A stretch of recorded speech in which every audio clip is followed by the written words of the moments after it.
लाला बोलो मैया तेरे नारायण मैं ही तो हूँ नारायण भैया भूख लगी कौन तो नारायण पैदा करेगी तू। और तो मैया एक पीस मोते पूछनी एक शंका है गई मोए तू जी बता तो को पूत प्रिय है कि तो को दूध प्रिय है। लाला बोलो हनुमान जी पधारो तुम क्या सोच रहे हो यहाँ दक्षिणा में डंडा मिलेंगे मैया के। ये देख तेरी चाची का खड़ा, ये देख तेरी मामी का खड़ा, ये देख तेरी ताई का खड़ा, ये देख तेरी भौजी का खड़ा।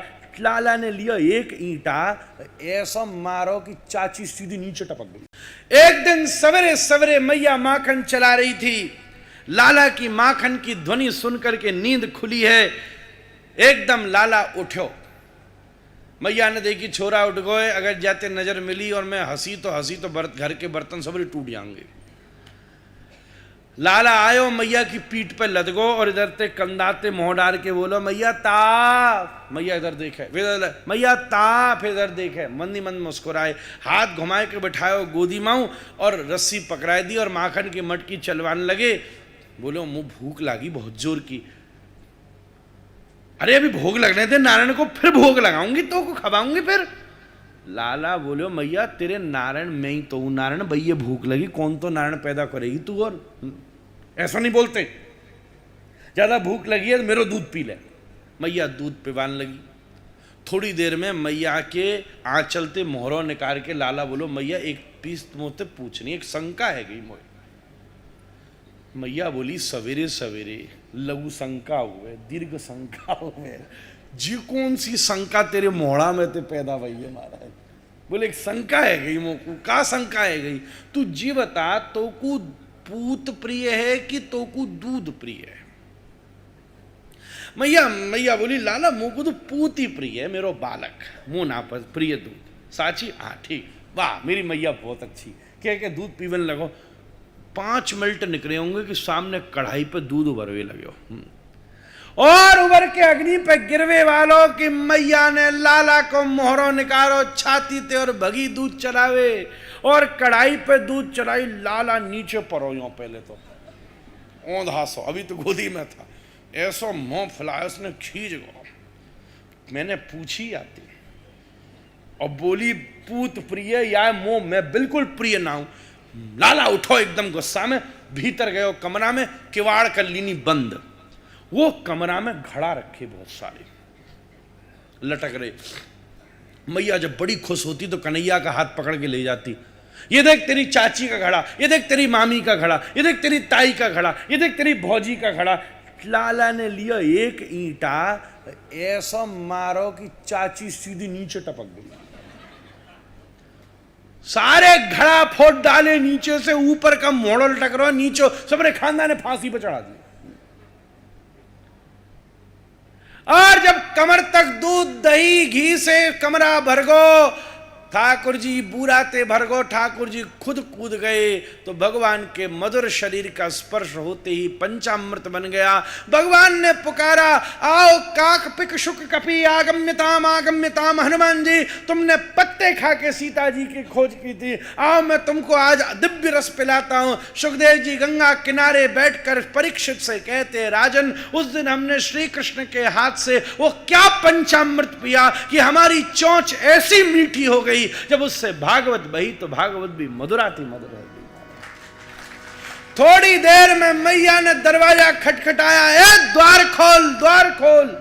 लाला बोलो हनुमान जी पधारो तुम क्या सोच रहे हो यहाँ दक्षिणा में डंडा मिलेंगे मैया के भगो। जैसे ही सबरो कमरो खाली भयो नाली पे लगी हुई डांट लाला ने हटाई और जैसे ही हटाई तो पंचामृत नालियों में बहने लगा। जिस ब्रह्मानंद की एक बूंद के लिए बड़े बड़े योगी 10-10 हजार साल की हिमालय पर समाधियां लगा रहे हैं आज उस ब्रह्मानंद के महासमुद्र गोकुल की नालियों में बह रहे। ये ब्रज का दिव्य सौभाग्य स्वरूप है। इसकी रसमोर्धता को अनुभव करना साधारण बुद्धि का प्रवेश नहीं है। आहा लाला कमरा की साकर खोर के भगो और पीछे भगी मैया। आगे लाला पीछे मैया। मैया की पकड़ में ना आवे। क्यों क्यों श्रीधर स्वामी पाद टीका में वर्णन कर परमात्मा के पीछे अधर्म होता है। भगवान का क्षाति धर्म है और पीछे अधर्म है ऐसा कहते। इसलिए कई संत ये भी कहते थे कि ये ठीक नहीं है, अधर्म का नाश हो। ये जो बोलते ना धर्म की जय हो, अधर्म का नाश हो ना, क्योंकि शास्त्र में वर्णन है कि अधर्म भगवान की पीठ है।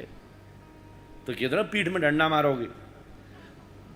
एक शब्द ये भी है, अधर्म का परिवर्तन हो, अधर्म में परिवर्तन हो, अधर्म की एक प्रकार से अधर्म में धर्म स्थापित हो। कुछ भी शब्द बनाओ, कई लोग इस पे सहमत नहीं थे कि नाश शब्द नहीं बोलना चाहिए। मैया पीछे पीछे भाग रही थी और पीछे क्या था? पीठ, अधर्म। अधर्म के मार्ग से परमात्मा पकड़ में नहीं आ सकता। दौड़ते दौड़ते दौड़ते दौड़ते दौड़ते दौड़ते स्थिति ये हुई कि भगवान ने सोचा मैया कहां गई, मैया छुप गई। तो लाला आगे जाके मुड़ा, देखूं तो सही मैया कहां है। और जैसे ही मुड़ा तो ठाकुर जी का सामने का स्वरूप धर्म है। जैसे ही धर्म देखा, मैया एकदम खंबाते निकल के लपकी और लाला धर लिया महाराज। तुम अधर्म के मार्ग से परमात्मा को पाने की कोशिश करो, पर भगवान पकड़ में नहीं आ सकते, दूर ही खड़े रहेंगे। पर धर्म के मार्ग से जाओ तो भगवान निश्चित रूप से कृपा करेंगे। अब मैया ने बांधने की कोशिश करी। जब रस्सी लाती दो उंगल छोटी, जब रस्सी लाती दो उंगल छोटी। लाला कहता मैया मैं मुक्त ब्रह्म हूं, मेरा बंधन संभव नहीं है। मैया खींच गई, बोले सच्ची बात है, ये तो नाटक है ना, मां तो तू नाटक के लिए बोलता है, वो मैया क्या जो बच्चे को बांध ना सके? अच्छा नहीं नहीं नहीं, ऐसा नहीं कहे, मैं तेरा ही बाल, फिर काय बात का बालक अगर मैं शासन नहीं करूं, ले ले बांध बांध बांध। ऐसा भावुक किया मैया ने कि पहले लाला मोटे मोटे रस्सा ते ना बंध रो, अब पतली सूतरी ते बंध गो महाराज। कहने का मतलब धर्म भगवान को प्राप्त करा सकता है, पर एकमात्र प्रेम है जो भगवान का तुमसे बंधन कर सकता है। ठाकुर जी का नाम दामोदर पड़ गया।